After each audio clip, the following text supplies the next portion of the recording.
ජාත්‍යන්තර කරුණාවේ සේවෙහි විකාශනයකි.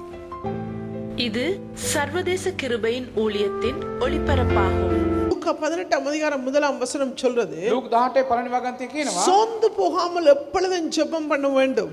අධෛර්යමත් නොවී නොකඩවා ඔබ යාඥා කරන්න ඕනේ. ரைட். இது குறித்து இயேசு ஒரு ஓமானத்தை சொல்லிக் கொண்டு போறார். මේ ගැන යේසුස් වහන්සේ මෙස්සානේ උපමාවක් කියාගෙන அப்ப යනවා. நாங்கள் சோர்ந்து போகாமல் எப்பொழுதும் ஜெபிக்க வேண்டும். අපි අදිනටපත් නොවී අපි නොකඩවා යාඥා කරන්න ඕනේ. ஆமென். ஆமென். பக்கத்துல பாத்தீங்க, சோர்ந்து போகாமல் எப்பொழுதும் ஜெபிக்க வேண்டும். අපි නොමැලිව අපි දිගටම යාඥා කරන්න ඕනේ. ஆமென். ஆமென். நான் இந்த இன்றைய தினத்துல මේ අද දවසේ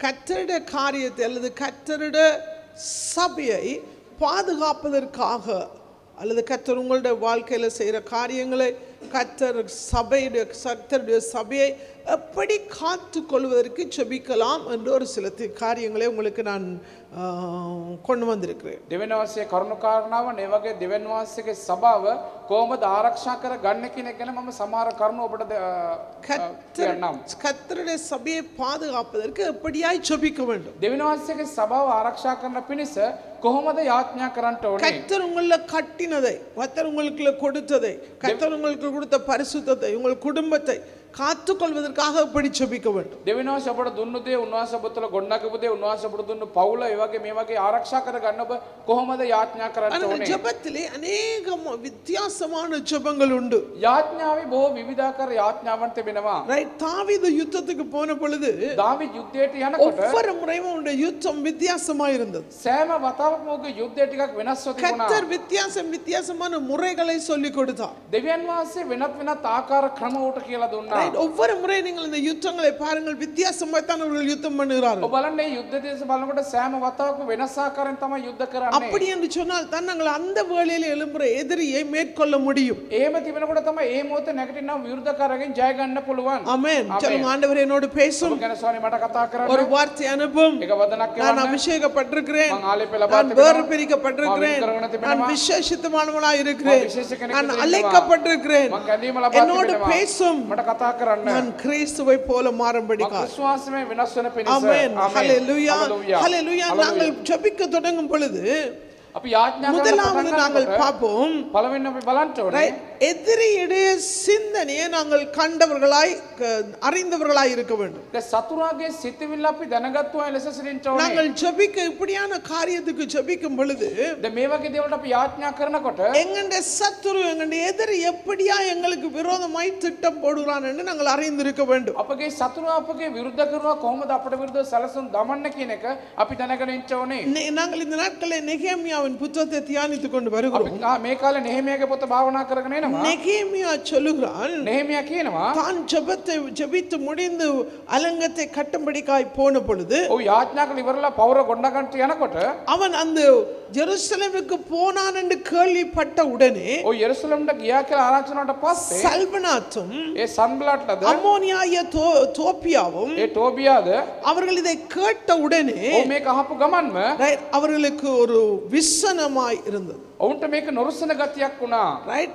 அவர்கள் ஆலயத்தை கட்ட போறார்கள் அல்லது அலங்கத்தை கட்ட போறார்கள் என்று கேட்ட உடனே ඔව් දේවස්ථාන නැත්නම් පවුර ගොඩනගන්න යනවා කියලා ආරංචි වුණ ගමන් எதிரிக்கு உடனே ஒரு விசனம், ஒரு குழப்பம், ஒரு கோபம், ஒரு பொறாமை உண்டாயிற்று. විරුද්ධ කරට එකපාරටම කැළඹිල්ලක් කෝපයක් නොරුස්සන ගතියක් ආවා. ரைட். எப்படி இவர்கள் கட்ட முடியும்? කොහොමද මේක ගොඩනගන්න இவர்கள் පුළුවන්? யார் கட்டுவதற்கு? කවුද මේක කවුද මේක ගොඩනගන්නට? நாங்களும் எங்களுக்குள்ள கர்த்தருக்காய் ஒரு அடி எடுத்து வைக்கும் பொழுது අපි දෙවෙනි වහන්සේගෙන් අපි තුල එක අඩියක් පියවරක් ඉදිරියට அல்லது තබනකොට வாழ்க்கையில ஒரு அடி முன்னேற வேண்டும் என்று நினைக்கும் பொழுது නැත්නම් ජීවිතයක පියවරක් ඉදිරියට කරා යන්න ஊழியம் செய்ய நான் இதை ஒப்பு கொடுக்கிறேன் என்று சொல்லும் பொழுது සේවය කරන්නට කැප කරනවා அல்லது කියලා කියනකොට சபை இன்னொரு அடி எடுத்து வைத்து ஏதோ புதிய ஒரு காரியம் செய்ய யோசிக்கும் பொழுது නැත්නම් සභාව අලුත් පියවරක් තබලා තව අලුත් දෙයක් කරන්න සිතනකොට எதிரிக்கு அது விசனமா இருக்கு. ඒක විරුද්ධ කරට එක නොරුස්සන ගතියක් බවට පත් වෙනවා. சத்துருவுக்கு விசனமா இருக்கிறதுனால தான் ඒ සතුරා මේක නොරුස්සන් නැති නිසා තමයි நாங்கள் ஒரு காரியத்தை செய்வதற்கு முன்னும் அதிகமாய் ஜெபிக்க வேண்டும். එක කාරණයක් කරන්න කලින් අපි අධිකව යාඥා කරන්න ඕනේ. நாங்கள் ஒருமனப்பாட்டில் இருக்க வேண்டும். අපි එක්සිට්කම තුළ ඉන්න ඕනේ. சின்ன சின்ன காரியங்களை கிளறி சத்துரு விடுவதற்கு காரணம்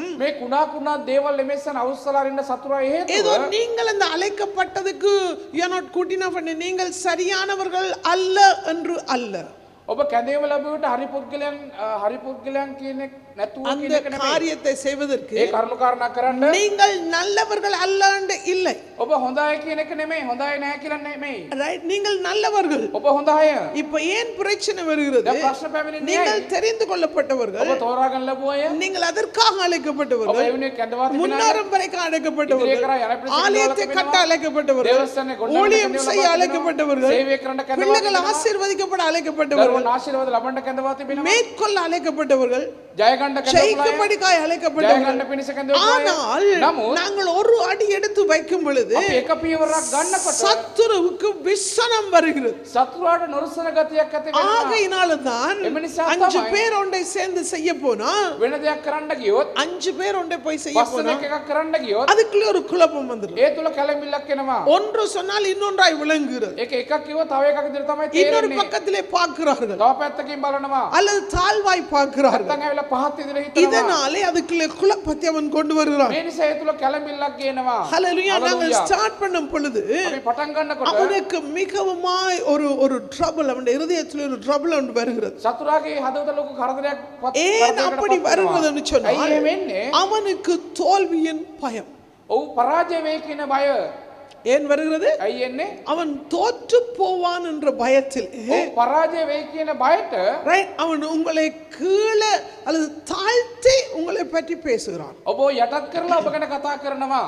அல்லது உங்களை கேலி பண்ணி பேசுகிறான். නැත්තම් ඔබට විහිළුතාල කරලා කතා කරනවා. ஆகையினாலதான் එම නිසා තමයි யார நீங்கள் ஏதாவது செய்ய தொடங்கின உடனே ඔබ යම් දෙයක් කරන්න පටන් ගත්තොත් யாராவது ஏதோ சொல்லுகிறார்கள், යම් කෙනෙක් කියලා මොනවා හරි කියනවා. உடனே உங்களுடைய உள்ளம் உடைந்து போகும். එකපාරට ඔබගේ හදවත කැඩිලා යනවා. அவன் ஜெயம் கொள்ள வேண்டும் என்று சொன்னால் ඔව් ජය ගන්න ඕනේ නම් மற்றவனை தாழ்த்தி தான் பேசுவான். තව කෙනෙක්ව පහත් කළා තමයි කතා කරන්න ඕනේ. அப்பொழுதுதான் அவனுக்கு ஜெயிக்க முடியும். ඒකට තමයි උට ජය ගන්න நீங்க පුළුවන්. பார்த்திருக்கிறீங்களா இந்த இந்த இந்த இந்த போட்டிகளுக்கு போய் நிக்கிறவர்கள், ඔබ දන්නවද මේ තරඟ වලට ගිහලා ඉන්න අය ரைட், எப்பொழுதும் ஒரு குரூப் மற்ற குரூப்பை தாழ்த்தி திட்டுவார்கள். හැම වෙලේම එක කණ්ඩායම තව කණ්ඩායමක් පහත් කළා තමයි කතා அப்படி කරන්නේ. பேசின உடனே එහෙම කතා කරපු ගමන් அந்த ஒப்போனன்ட், அதாவது அவர்களை எதிர்த்து வர்றவருடைய உள்ளம் அப்படியே உடைந்து போகிறது. ඒ විරුද්ධ වෙන්න ඔයගේ හදවත එහෙම කැඩිලා යනවා. அப்படி உடைந்து போன உடனே එහෙම කරනට පස්සේ அவர்களுக்கு ஜெயிக்க முடியாது. ඔවුන්ට ජය ගන්නට බැරුව යනවා. ஆமென். ආමේන්. அப்ப அவன் எப்பவும் எதை எதிர்பார்க்கிறான்? ඒතර හැම වෙලේම මොනවද බලාපොරොත්තු தான் වෙන්නේ? தோற்று போகாமல் இருப்பதற்காக உங்களை தாழ்த்த பார்க்கிறான், තමා පරාජය වෙන්න හොඳ නැහැ කියන හිතලා ඔබව පහත් කරනවා. உங்களை குற்றம் பிடிக்கிறான்.